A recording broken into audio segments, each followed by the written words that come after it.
আম্মা জান হযরত আয়েশা সিদ্দিকা রাদিয়াল্লাহু তাআলা আনহা ঘরের ভিতরে প্রবেশ করলেন।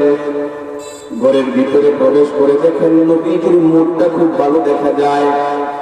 আম্মা জান আয়েশা সিদ্দিকা রাদিয়াল্লাহু তাআলা আনহা বলেন, ইয়া রাসূলুল্লাহ, আপনার কাছে আমার একটা আবেদন, আপনি আমার জন্য আল্লাহর কাছে একটু দোয়া করুন। এবার নবীজি সাল্লাল্লাহু আলাইহি ওয়াসাল্লাম দুই হাত তুলে আল্লাহ তাআলার কাছে দোয়া করেন, আল্লাহুম্মা গফির লি আয়েশা মা তাকাদ্দামাত ওয়া মা তাআখারাত ওয়া মা আ'লানাত ওয়া মা আসরাত। নবীজি আয়েশার জন্য দোয়া করেন, আল্লাহ আপনি আমার আয়েশাকে মাফ করে দেন। আয়েশার সামনের গুনাহ, পিছনের গুনাহ, আয়েশার গোপন গুনাহ, আয়েশার প্রকাশ্য গুনাহ, আপনি সমস্ত গুনাহগুলো আপনি মাফ করে দেন।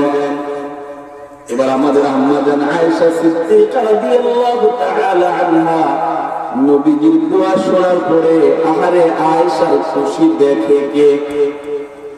আম্মা জান আয়েশা সিদ্দিকা রাদিয়াল্লাহু তাআলা আনহা বিছানায় গিয়া চিৎকার শুয়ে পড়ছেন। নবীজি ডাক দিয়া বললেন, আয়েশা কি ব্যাপার, তুমি এত খুশি কেন? আম্মা জান আয়েশা সিদ্দিকা রাদিয়াল্লাহু তাআলা আনহা বলেন, ইয়া রাসূলুল্লাহ, কেন খুশি হব না? আপনি আমার জন্য যে দোয়া করেছেন আমি খুশি না হয়ে তো পারি না।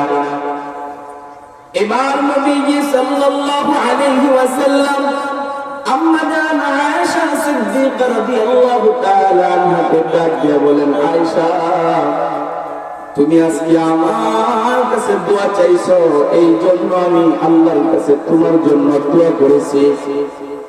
তুমি চাইছো বিদায় আমি রাসূল তোমার জন্য দোয়া করেছি, কিন্তু আমার ওই সমস্ত উম্মত যারা আমি রাসূলকে দেখে নাই, যারা আমি রাসূলের সাথে কখনো সাক্ষাৎ হয় নাই, কিয়ামত পর্যন্ত আনেওয়ালা উম্মতের জন্য আমি প্রতিদিন এমন দোয়া করি। সুবহানাল্লাহ।